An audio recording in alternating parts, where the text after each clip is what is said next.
Hey everybody, welcome back. In this video I will show you how to make ElevenLabs Scream.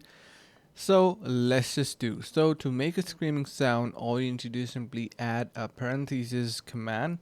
So how it works is basically first of all you're going to be making brackets or braces, and in here you got to be entering this command of screaming. Once you do that, in here you're going to be typing your message. Let's just say, hey you, stop right now. It's an order.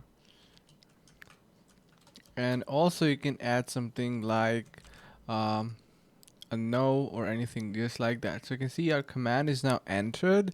So before we generate this, you can head over to the link in the description below.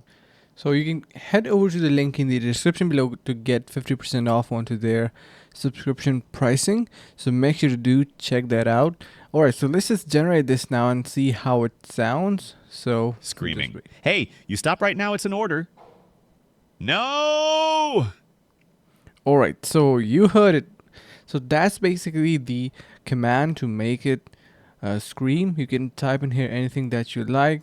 You just need to ignore the first part because that is a command, and once you do, you can make a scream sound for literally any type of sentence. So I hope this helps, and let me know in the comments below if you still need any answers or question to be filled. So yeah, that's pretty much it for this video. Thank you so much for watching and stay tuned. See you in the next video.